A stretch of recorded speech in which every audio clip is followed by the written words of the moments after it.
Salut à tous, bienvenue dans l'atelier. On se retrouve dans les bricoles de Pascal. On va parler d'un sujet que vous avez été nombreux à évoquer avec moi dans différents échanges sur les meubles que je réalise, à savoir les différents types d'assemblages que moi j'utilise quand je fais des meubles, notamment pour assembler les parties supérieures des meubles pour que ce soit à la fois esthétique, solide et qu'en plus ça soit facile à faire. Alors, on va regarder un peu comment je procède moi, avec très peu d'outillage, de manière à faire des choses qui sont simples. Je vous explique tout ça en images dans quelques secondes.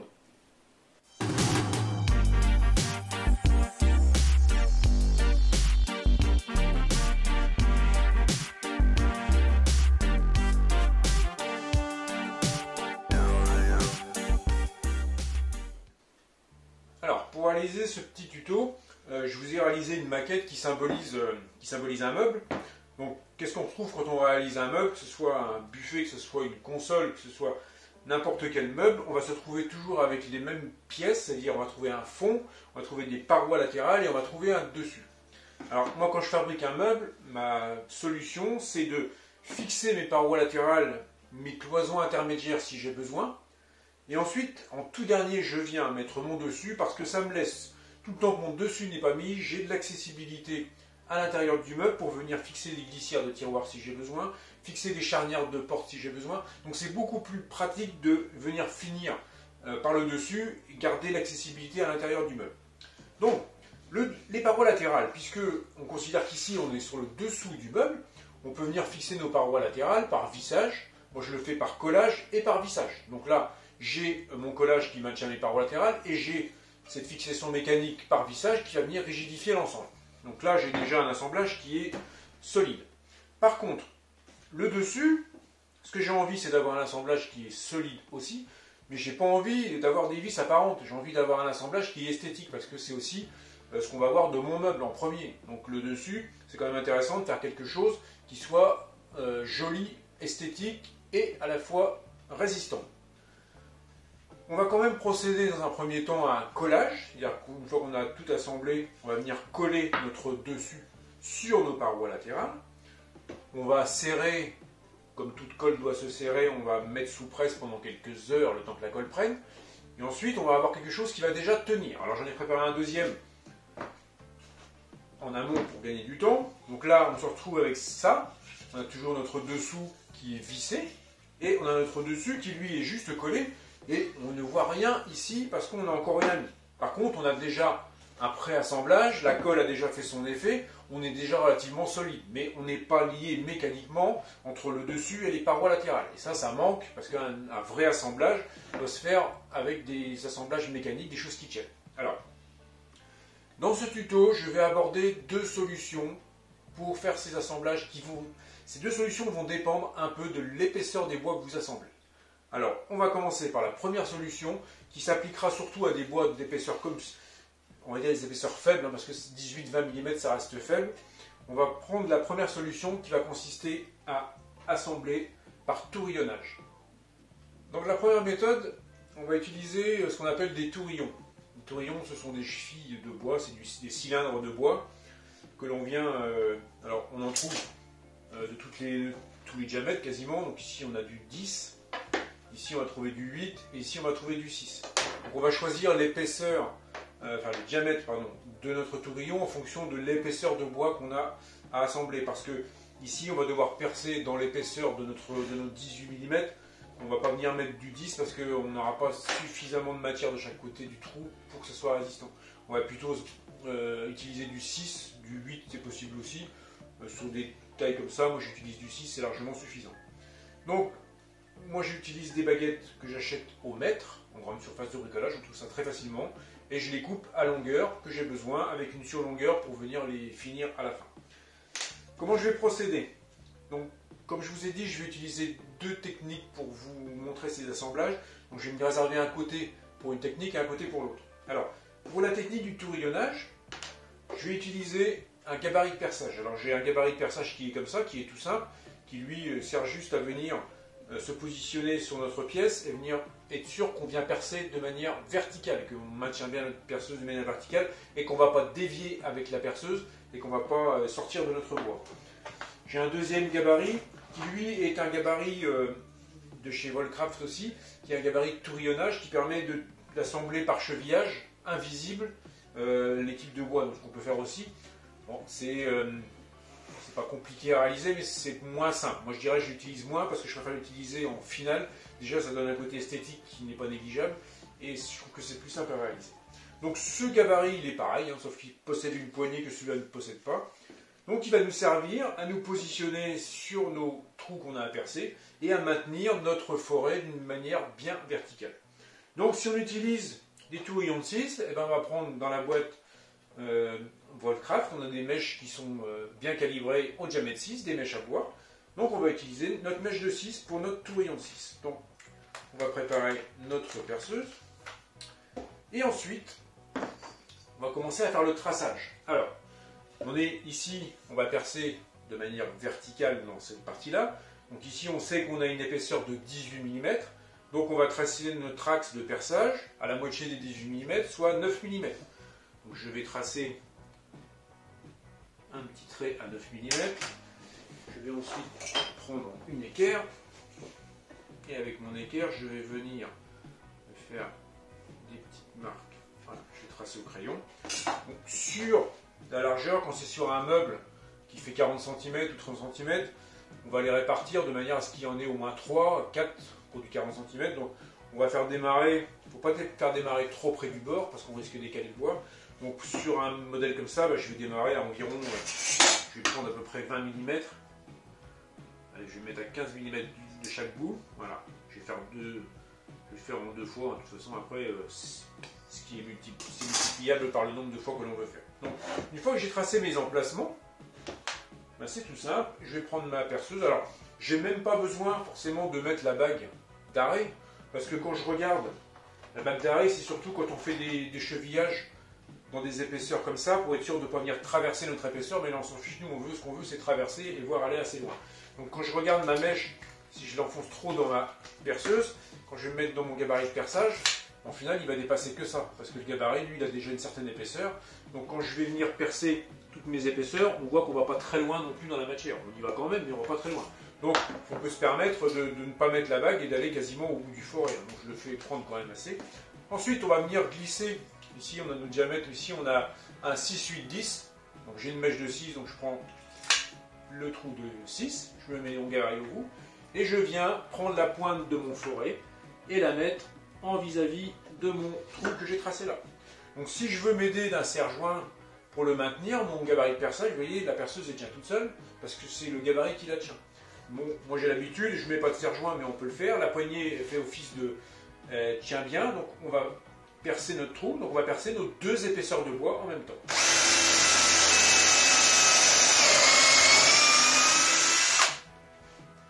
Je vais répéter l'opération sur le 2e trou. Je viens repointer.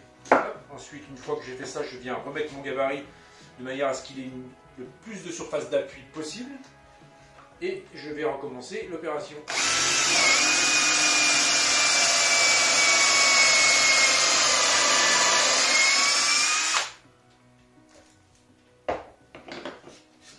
Donc là, j'ai percé mes 2 épaisseurs de bois, ma partie horizontale qui symbolise mon dessus de meuble, et ma partie verticale qui symbolise ma joue latérale de meuble. Donc là, les trous, ils sont débouchants maintenant, ils sont débouchants dans les parois latérales. Et maintenant, ça va être tout simple, hein, puisque j'ai mon trou qui est fait ici.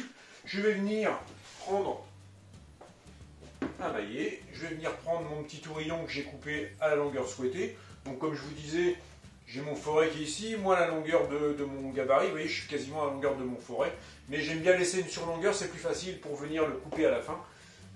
Donc je fais un petit chanfrein au papier de verre à l'entrée du tourillon de manière à ce qu'il rentre mieux quand on va le mettre en place. On va bien mettre un petit peu de colle dessus, on en met un peu sur l'extrémité, de toute façon ça va finir par s'étaler.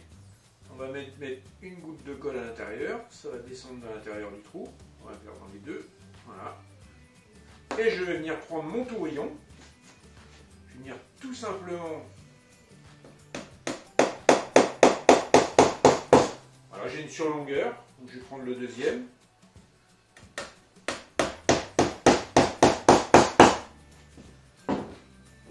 Donc là, puisque j'ai mis de la colle, bon, j'en ai pas mis sur le deuxième tourillon, mais bon, j'ai mis de la colle à la fois sur le tourillon et à la fois dans le trou, je vais me retrouver avec une section cylindrique qui va venir faire une résistance entre les deux, qui va venir se coller entre les deux parties et qui va me donner la résistance suffisante pour faire mon assemblage et qui va tenir de manière aussi solide que si on mettait une vis. Qu'est-ce qui va me rester à faire après? C'est que je vais venir essuyer mon surplus de colle. Alors, on peut attendre que ce soit sec. Hein. J'essuie mon surplus de colle et avec une scie, une petite scie japonaise, ou une scie, n'importe quelle scie, hein. Vous pouvez prendre une scie Egoin et après venir finir à la ponceuse. Hein. Je vais venir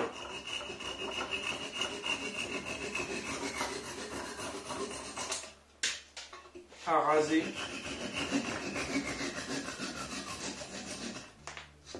voilà. Donc là, je suis venu couper l'excédent de mes chevilles. Et comme on peut voir, et là, j'ai pas poncé, donc je vais peut-être poncer un petit peu pour finir, parce que bon, je ne vais pas sortir la ponceuse, mais quand on a fini notre assemblage,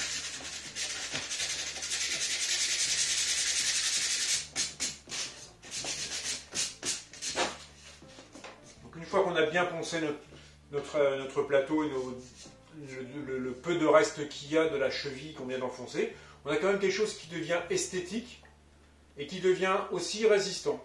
Vous voyez, c'est très simple à réaliser. Un petit gabarit de perçage, que ce soit celui-là ou l'autre, des petits tourillons, ça ne coûte rien du tout, et vous avez un assemblage qui se fait très facilement et qui va tenir dans le temps.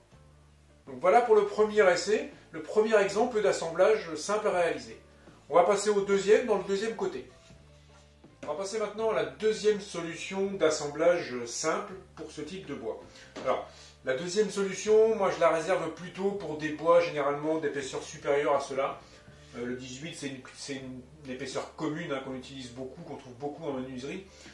Quand je fais le deuxième type d'assemblage que je vais vous montrer ici, c'est plutôt pour des assemblages de l'épaisseur qui est autour de 25 jusqu'à 40 mm, au-dessus bien évidemment.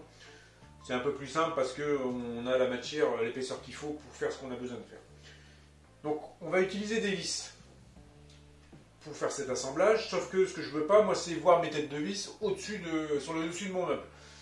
Si je regarde dessous, les têtes de vis ici, elles sont noyées dans des fraisages, mais c'est quand même pas très esthétique sur le dessus d'un meuble. Donc le but de la manœuvre, ça va être d'assembler nos deux pièces de bois avec des vis, mais je veux masquer la tête de vis. Alors, ici j'ai pris des vis qui font à peu près 4 mm de diamètre, et sur ces vis de 4 mm, la tête, elle fait un petit peu moins de 8 mm. Alors ça, c'est quelque chose qu'on doit mesurer. Donc moi, j'ai pris un pied à coulisse et j'ai mesuré. Ça va permettre de déterminer à quel diamètre on va percer pour faire notre bouchon qui va venir cacher notre tête de vis. Donc ici, j'ai une tête qui fait 7,9. Donc je vais prendre une cheville de 8 qui va être largement suffisante pour cacher ma tête de vis. Alors là, par contre, on va devoir jouer avec les profondeurs de perçage parce que on ne va pas traverser les deux épaisseurs complètement. Parce qu'il ne faut pas. Il faut qu'on fasse un trou dans la partie supérieure pour venir noyer notre bouchon pour cacher notre tête de vis. Mais par contre, je ne veux pas que mon perçage il débouche dans la partie inférieure parce que sinon ça ne sert à rien. Donc je vais reprendre mon gabarit de perçage.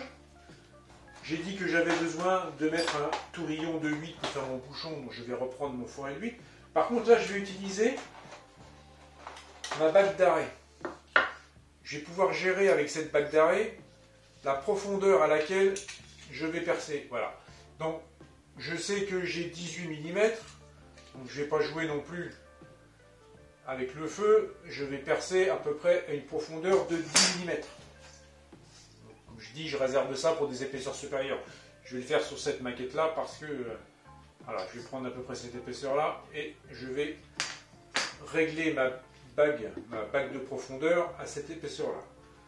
J'ai juste une petite vis à serrer dessus pour venir immobiliser la bague. Voilà. Donc là, la bague elle est immobilisée sur le fourret.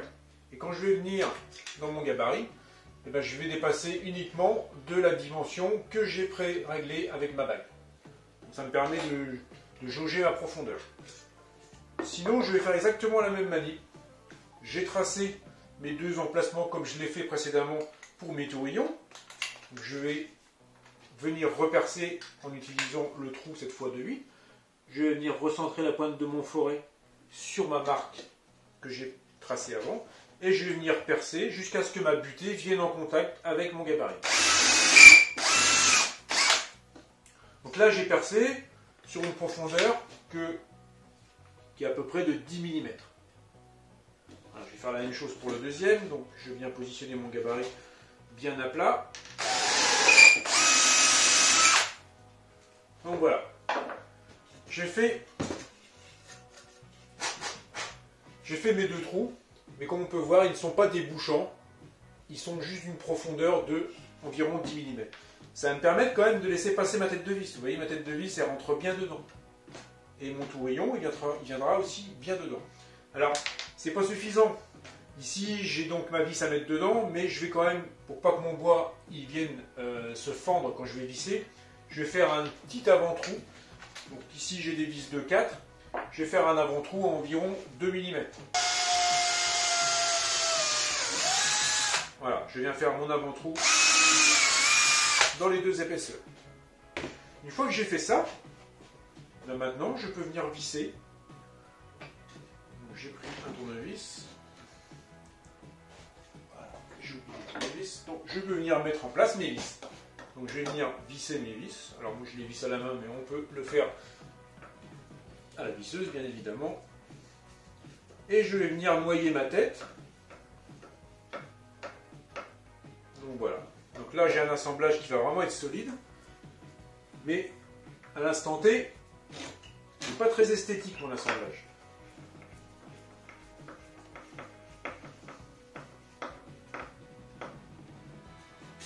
Voilà. Les têtes de vis, elles sont pas apparentes. Si je regarde ici, je ne les vois pas quand je regarde sur le côté de mon meuble. Mais par contre, si je regarde par le dessus, je vois quand même mes deux gros trous ici et mes têtes de vis qui sont dans le fond. Donc c'est quand même pas très joli. Et donc là, c'est ce que je vais venir faire. Je vais venir boucher ce trou avec un tourillon qui va me servir de bouchon.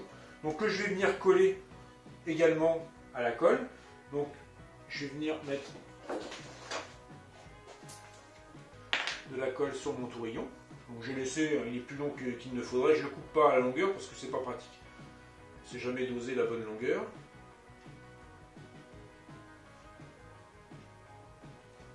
Je viens mettre mon tourillon, je viens l'enfoncer, je vais en prendre un deuxième, faire la même chose sur le deuxième.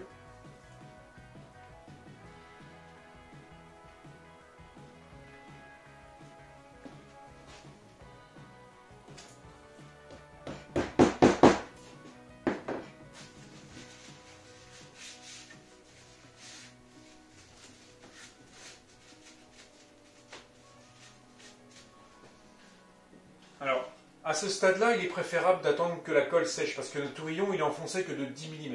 Alors, si on vient le couper immédiatement à la scie japonaise, il risque de bouger, on ne va pas avoir une coupe qui va être forcément très belle. Donc, on va attendre un petit peu que la colle prenne, et on va regarder le résultat final, une fois que la colle va être séchée, que j'aurai coupé mes deux tourillons. Alors, on va regarder le résultat de près. Donc, on voit ici le premier chevillage qui a été fait avec les chevilles, le tourillon de 6 mm. Donc on voit qu'esthétiquement c'est quand même assez joli parce qu'on a l'impression d'avoir un meuble, enfin c'est même pas une impression, on recrée un meuble chevillé, donc c'est quand même assez joli et ça se mélange vraiment avec tous les styles de meubles.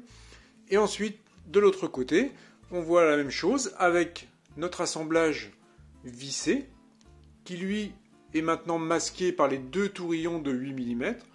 Alors c'est pareil, on a quand même quelque chose qui est quand même assez esthétique parce que on voit que les tourillons sont quand même bien apparents, un peu de bois de nature un petit peu différente de l'original puisque les tourillons doivent être en hêtre justement et ici on a du sapin. Donc ça contraste un peu avec le bois et ça donne un aspect vraiment de meuble bien fini. Alors vous avez pu constater de près que nos deux assemblages que l'on a réalisés ensemble sont quand même assez esthétiques, une fois qu'ils sont terminés, qu'on a bien poncé notre surface. Donc ça reste des assemblages qui sont simples à faire, qui deviennent résistants une fois qu'on a bien assemblé nos différentes parties, et en plus qui combinent l'esthétique sur votre meuble. Alors c'est quand même pas négligeable d'avoir quelque chose qui combine les trois, qui est simple à réaliser. Alors, vous avez vu, moi ce que j'utilise, hein, c'est le petit gabarit de perçage de chez Wolfcraft.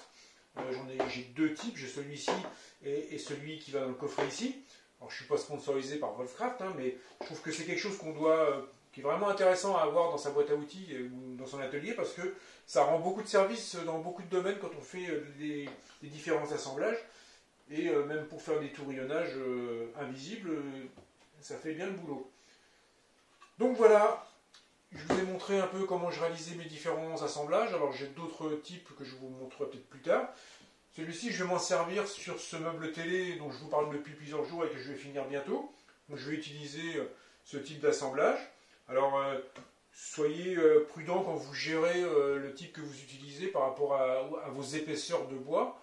Si vous êtes un peu juste, privilégiez le chevillage simple. Si vous avez de la marge, utilisez le vissage et camouflez vos vis avec des tourillons aussi. Vous voyez que même dans du 18, si on est prudent et si on prend bien ses dimensions, on y arrive sans problème et on se retrouve avec un assemblage qui est vraiment très solide. Donc voilà pour cette vidéo qui se termine. On se retrouve d'ici peu de temps pour un nouveau sujet, une nouvelle astuce ou une nouvelle solution. Je vous dis à bientôt dans les bricoles de Pascal. On se retrouve bientôt. Allez, salut!